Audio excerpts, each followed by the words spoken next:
Coucou, j'espère que vous allez bien. On se retrouve dans une nouvelle vidéo. On va faire une vidéo de livres. On va parler de livres, une de mes passions sur cette terre.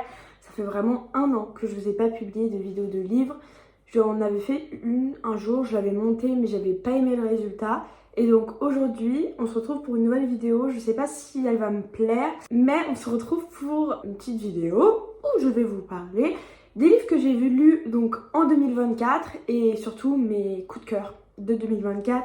C'est alors j'ai pas lu énormément de livres qui m'ont vraiment waouh quoi. Enfin, j'en ai pas lu beaucoup dans l'année surtout, mais je tenais à vous présenter des livres dans différentes catégories qui vraiment m'ont vraiment plu, même si c'est des livres déjà connus. Au moins, vous savez mon avis et vous savez que vous êtes obligé de les lire et que c'est pas le phénomène du BookTok qui dit que faut les lire alors qu'ils sont pas autant bien que ce qu'on dit. Voilà.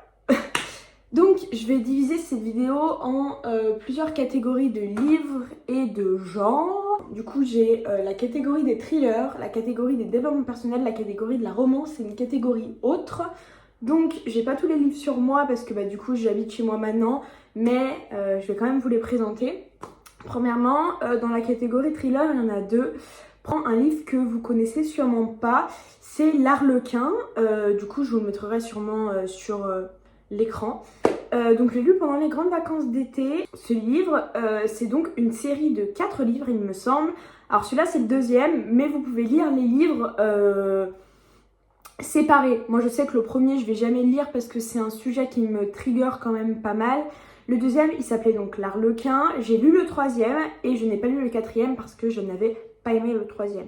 Le 2e donc c'est une histoire de tueur en série où du coup on a donc la femme, donc le personnage principal. D'ailleurs c'est écrit à la 3e personne pour les personnes qui n'aiment pas, mais moi ça m'a pas spécialement dérangé, je me suis habituée depuis le temps. Mais du coup c'était super intéressant parce que du coup on avait un tueur en série avec le même mode opératoire et du coup pendant tout le long du livre on essaye de savoir qui c'est et puis à la fin on a un retournement de situation et franchement j'ai beaucoup aimé ça. Alors c'était pas un coup de cœur mais je vous avoue que ça m'a fait du bien de lire un livre qui n'était pas connu, je l'ai jamais vu, mais qui quand même était vraiment un roman policier. En fait c'était même pas un thriller, c'était vraiment un roman policier et j'avais beaucoup aimé la fille et du coup à la fin du 2e il y a un suspense pour le 3e, mais pareil moi j'ai pas trop aimé le 3e. En fait si vous voulez le 3e je sais plus comment il s'appelle, je vous mettrai l'autre photo sur l'écran. Mais il y avait trop d'histoires en une. En fait, il y avait trop d'histoires de meurtre. Il y avait un monsieur qui était tombé dans les escaliers. Il y avait un prêtre ou quelque chose du genre qui était décédé, qui avait été tué, je crois. Il y avait plein d'histoires et je me suis grave embrouillée avec toutes ces histoires de meurtre et tout. Mais du coup voilà, donc franchement L'Arlequin c'est vraiment un bon livre policier où la fin on s'y attend pas forcément. Après c'est sûr que, c'est quand même assez hard quand on décrit comment les personnes sont tuées, donc faites vraiment attention, c'est assez gore quand même, pour les personnes qui sont vraiment trigger par rapport à certains sujets. Ensuite, on va donc parler d'un livre qui est déjà connu, mais je l'ai lu parce que du coup je regarde les vidéos de Lola Nanas. Si vous connaissez, c'est une vlogueuse assez connue je pense, pour ceux qui regardent les vlogs. Et du coup, j'avais vu une vidéo quand elle était au Canada où elle parlait de la femme de ménage. Et donc je l'ai lu au moment où aussi du coup il était pas hype du tout. Sachant que j'ai pas le BookTok pour savoir quel hype ou pas. Enfin j'ai pas de TikTok pour savoir quel livre est hype ou pas. Un coup de cœur. Un coup de cœur, je l'ai lu tellement rapidement. Du coup, on est au début. C'est donc une femme qui n'a pas d'argent, qui va se retrouver dans une maison où elle va devoir un peu... il me semble que c'est un peu la femme à tout faire dans la maison.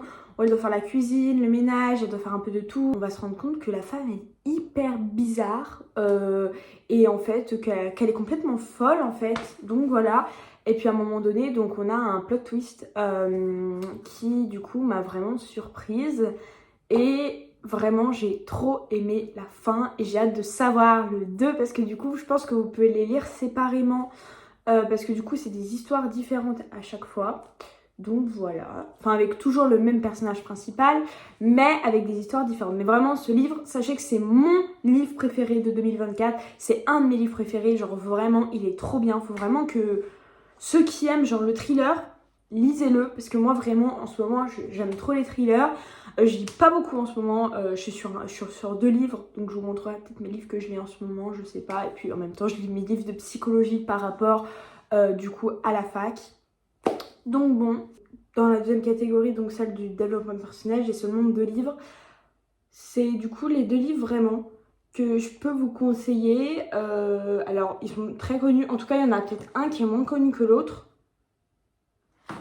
Mais bon, premièrement, donc on a Miracle Morning.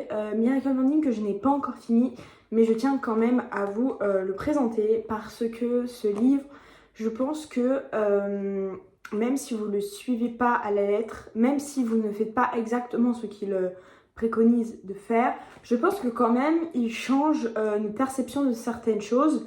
Moi personnellement, je vais pas me lever 1 heure avant mon propre réveil pour faire tout ce qu'il a à faire, pour faire une activité physique, pour faire de la visualisation, pour faire tout un tas de choses, pour faire du journaling, pour lire, parce que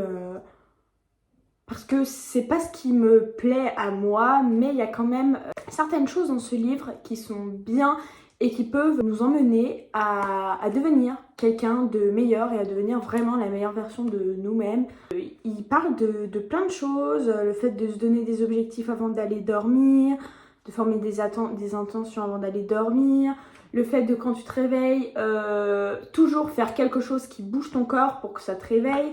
Le fait de mettre ton réveil à l'autre bout de la chambre, ça on le sait, mais je vous jure que moi, quand je mets mon réveil à l'autre bout de la chambre, je suis obligée de me lever et au moins après, je me recouche pas. Alors que si ton réveil est vraiment à côté de ton lit, tu l'éteins, t'as juste envie, c'est t'es déjà dans ton lit, donc tu te rendors. Donc voilà. Il est quand même assez facile à lire. Parce que c'est pas une histoire, mais je trouve qu'il a quand même une bonne écriture et que du coup ça se lit assez facilement. Parce qu'on connaît les livres de développement personnel qu'on n'arrive pas à lire parce que c'est trop chiant. Et je vous jure que celui-là, il est vraiment très très bien et il peut toujours vous permettre de rajouter des choses dans votre vie pour qu'elle soit meilleure. Moi je ne suis pas à la lettre, mais pourtant je trouve que c'est quand même un très bon livre malgré tout. Il apporte toujours des nouvelles choses.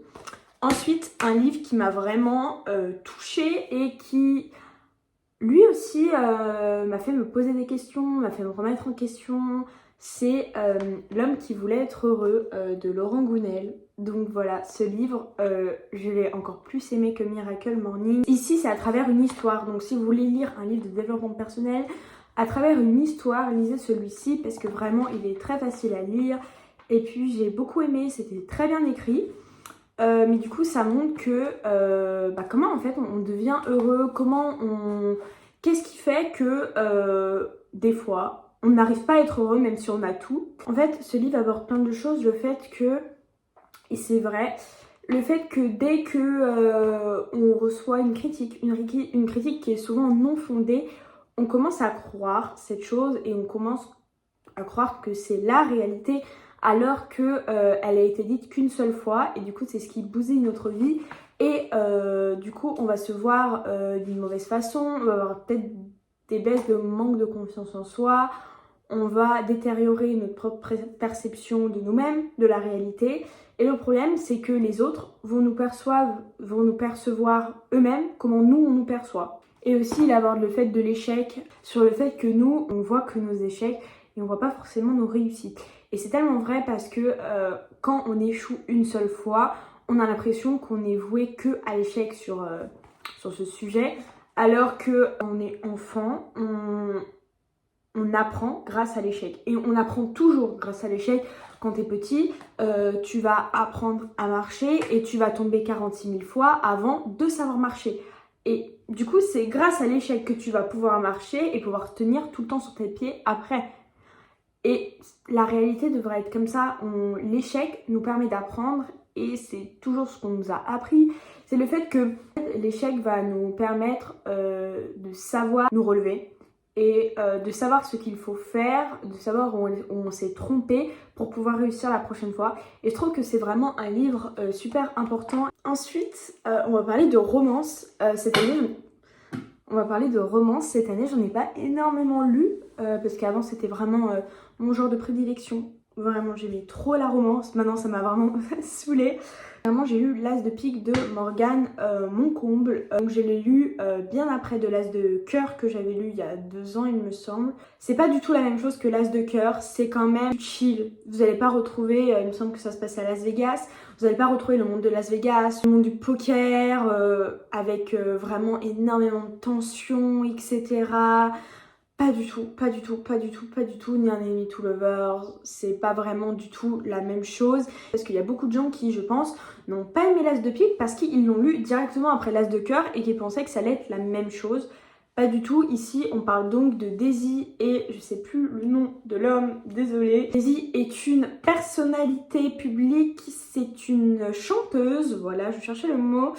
C'est donc une chanteuse qui a besoin d'un garde du corps parce que... Enfin, il y a une petite... une petite enquête dans le truc en mode elle reçoit des menaces. Donc voilà. Et du coup, elle va avoir besoin d'un garde du corps. Et le garde du corps, c'est son crush depuis toute petite. Voilà. Et on va donc avoir des petits rapprochements, etc. Et j'ai aimé non seulement le livre sur sa romance, mais aussi sur le thème de la confiance en soi. Et comment les critiques pouvaient influer la perception qu'une personne a d'elle-même. Parce qu'il me semble que durant le livre, du coup, Daisy va recevoir énormément de critiques par rapport à certaines choses dont je ne me souviens plus, mais je vais peut-être pas vous spoiler de toute manière. Et du coup, ça va vraiment la détruire et ça montre vraiment comment la vie des autres peut vraiment nous détruire et les critiques, les insultes des autres peuvent vraiment détruire votre confiance en soi alors qu'ils ne vous connaissent pas, alors qu'ils ne connaissent qu'une infime partie de votre vie tout simplement. Et c'est sur quoi malheureusement les personnalités publiques, les influenceurs, les chanteurs, les mannequins, tout ce que vous voulez, ils sont soumis à cela.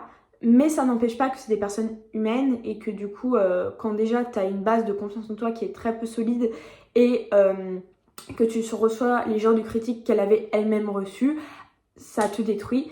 Et du coup, elle avait vraiment fait un burn-out et ça l'avait vraiment détruite. Elle en était arrivée à un moment où elle avait complètement arrêté, il me semble. Et j'avais vraiment beaucoup aimé parce que c'est la réalité. Et j'avais vraiment aimé le fait que Morgane Moncombe aborde ce sujet aussi, parce que c'est un sujet qu'on n'aborde pas forcément dans les livres. Et voilà. Donc ensuite, je vais vous présenter un livre qui... Je ne l'ai pas beaucoup vu, je ne sais pas s'il y en a beaucoup de personnes qui l'ont lu cette année, mais c'est 1000 morceaux de cœur brisé que j'ai lu il y a 1 mois à peine. C'est donc la suite de 1000 baisers pour un garçon. Qui est donc mon livre préféré, je pense, de romance. Alors, il paraît, elle est problématique, j'en sais rien. J'ai toujours pas les réseaux sociaux, donc si elle est problématique, achetez ce livre sur Vinted. Moi, j'ai lu L'As de cœur et du coup 1000 morceaux de cœur brisé. Premièrement, beaucoup de gens qui n'ont pas aimé 1000 baisers pour un garçon, mais je tiens à vous rappeler que ce livre est adressé à un public jeune. Ce n'est pas de la new romance, ce n'est pas de la romance adressée pour les jeunes adultes, bien au contraire, c'est une romance adressée à un jeune public, il me semble pour les personnes qui ont 13 ans ou moins, voilà. Et je suis complètement d'accord, mais je trouve que quand même, ces 2 livres, c'est des chefs-d'œuvre qu'il faut lire, parce que moi je sais qu'ils m'ont vraiment brisé le cœur. Évidemment, c'est très cucu, évidemment, ça se passe peut-être pas comme ça dans la vraie vie, mais c'est adressé encore une fois à un public jeune et du coup, je trouve que c'est vraiment très bien écrit et que ça correspond complètement au public auquel c'est adressé. Pour 1000 morceaux de cœur brisé, on retrouve donc la sœur de Poppy, Savannah et Kael. On se retrouvait dans une colonie, dans un voyage pour qu'ils puissent guérir. Je vais pas vous spoiler le tome 1 parce que ça va vous spoiler le tome 1 sur pourquoi. Mais du coup, ils vont devoir se retrouver et guérir par rapport à un traumatisme qu'ils ont tous vécu, par rapport à la perte de quelqu'un. Voilà, je vais pas aller plus loin. Mais du coup ce livre aussi m'a beaucoup touchée, je pense qu'il m'a même plus touchée que le premier tome parce que Non mais je suis obligée de vous spoiler parce que sinon je peux pas expliquer. Je vous mettrai la minute où ça sera fini, où je parlerai d'un autre livre. Du coup, on va retrouver toutes les histoires de chacun qui sont vraiment déchirantes parce qu'ils ont tous perdu quelqu'un de leur famille, un ami, de manière complètement différente. Et c'est ce qui m'a vraiment beaucoup touchée parce qu'on avait un peu tout un tas d'histoires. Donc c'était vraiment le thème du deuil tout au long du livre et comment on pouvait se remettre. Comment on ne demande pas d'oublier mais d'accepter surtout. Et je pense que ce livre, il peut vraiment être lu et il peut vraiment aider quelqu'un qui est dans le deuil. Et donc ensuite, je vais aborder deux livres. Je crois que c'est encore une autrice problématique. À l'époque où j'avais encore les réseaux sociaux, elle l'était déjà, mais je crois que ça s'était réglé. Je sais plus franchement. Donc la même chose que l'autrice précédente, si elle est problématique, n'achetez pas ses livres ou achetez-les sur Vinted. Tout simplement, je pense qu'il y en a plein sur Vinted et du coup ça ne rapporte pas directement de l'argent à l'autrice. Voilà. Premièrement, c'est donc Reminder of Him. Encore une fois, Colleen Hoover, dans pratiquement tous ses livres, aborde des sujets importants, aborde des sujets qui doivent être abordés et je trouve ça incroyable qu'elle les aborde dans ses livres. Une femme qui sort de prison, qui veut absolument retrouver sa fille et du coup on a cet homme avec lequel c'est un amour impossible, mais cet homme veut quand même essayer de l'aider à retrouver sa fille et qu'elle puisse retrouver la garde de sa fille. Et ce livre aborde aussi également le pardon que malgré tout certaines personnes peuvent être pardonnées. Et on retrouve vraiment le sentiment des personnages et on est brisé avec la mère, tellement vraiment toutes les émotions des personnages, tous les sentiments. Et puis le protagoniste, Ledger, je crois, il est vraiment incroyable. Franchement, c'est vraiment un green flag tout le long du livre. Et du coup voilà, et la petite fille était aussi incroyable. C'était trop bien, j'ai aimé tous les personnages dans ce livre. Et il m'a vraiment touchée de A à Z. Et pour donc la dernière partie, je vais donc aborder deux derniers livres. Je vais aborder Sasha Dozovich et donc un livre où c'est donc pendant la Seconde Guerre mondiale. Du coup c'est une sage-femme avec être sage-femme entre guillemets, enfin elle va être désignée comme cela pendant le livre. Des sages-femmes qui vont accoucher donc les détenus. Je sais pas comment le dire mais enfin c'est des sages-femmes qui vont donc tout simplement accoucher d'autres femmes qui sont enceintes et qui sont dans le camp. Et donc voilà, on retrouve l'horreur de tout ça en fait, des camps, leur combat pour pouvoir garder ses enfants, pour pouvoir que les femmes qui vont rester vivantes après cette période tragique tout simplement puissent retrouver leurs propres enfants, les conditions, comment elles accouchaient, comment on leur prenait leur propre bébé, ou alors on les tuait, les bébés, c'est soit on les prenait parce que du coup les bébés pouvaient donc aller dans des familles allemandes ou alors les bébés tout simplement étaient au début tués je pense, il me semble, puis après ils étaient laissés à leur mère. Ce livre m'a vraiment touchée et il y a le 2 qui est sorti, je sais plus c'est lequel. Mais il est sorti qu'en brochet, du coup je vais l'acheter en poche, donc je vais l'attendre. Pour le dernier livre, c'est un livre très court, mais que je tiens quand même à vous présenter parce qu'il est vraiment trop bien. En fait, tous ces livres, je vous les conseille énormément, mais celui-là, sincèrement, il coûte 3 euros. C'est un livre, je pense qu'il faut lire. Et si on aborde donc une femme qui, je crois, vient du Nigeria, je ne suis pas sûre. Mais ça, oui, du Nigeria. En fait, ce livre montre que dans les pays donc, qui sont le plus développés, on a quand même évolué. On est devenu dans un monde un peu plus égal, équitable, malgré que je pense que ce n'est pas encore du tout fini. Et qu'on a quand même beaucoup avancé, même si on n'est pas encore à une égalité parfaite et que je ne sais pas encore si ça va être vraiment possible. Mais en fait, il faut se rappeler que dans les pays les moins développés, que la cause du féministe n'est pas finie, qu'on doit se rappeler que dans d'autres pays, ils font 2 pas en avant et 10 pas en arrière. Et que, en fait, ça me rend triste que, en fait, nous en France, enfin, je prends l'exemple de la France parce que du coup j'habite dans ce pays, mais on a quand même beaucoup évolué, même si il y a des choses encore qui ne vont pas. Mais dans des pays comme le Nigeria, c'est horrible. On est dans un pays où les femmes sont traitées d'une manière... Enfin, je me rappelle plus vraiment du livre, mais les femmes sont vraiment traitées comme inférieures, où les hommes vraiment, c'est eux les patrons, c'est eux qui dirigent la maison encore une fois. Les femmes ont beaucoup trop d'opinions sur les femmes, les hommes ont beaucoup trop d'opinions sur les femmes, sur ce qu'elles doivent être, sur comment elles doivent être apprêtées, sur comment elles doivent apparaître dans le monde, sur à quoi elles doivent ressembler. Et c'est vraiment horrible et très triste. Donc voilà. Mais en tout cas, je trouve que c'est vraiment un livre très inspirant et qu'on devrait tous en lire ou plus s'informer sur le sujet, car il faut encore se battre pour cette cause, parce que on ne se bat pas seulement pour la France, mais pour le monde en fait, pour l'égalité. Je vous ai vraiment présenté pas énormément de livres, mais j'en ai pas beaucoup lu cette année, mais ça fait vraiment 50 minutes que je tourne, donc je pense que c'est assez suffisant. J'espère poster cette vidéo et qu'elle me plaira au montage, mais en tout cas, j'espère que cette vidéo vous aura plu. Ça fait longtemps que j'avais pas fait de vidéo de livres, donc n'hésitez pas à me faire des retours sur ce qui vous plairait comme vidéo, comme idée de vidéo de livre ou autre. Donc voilà, on se retrouve j'espère bientôt dans une nouvelle vidéo pour un nouveau vlog.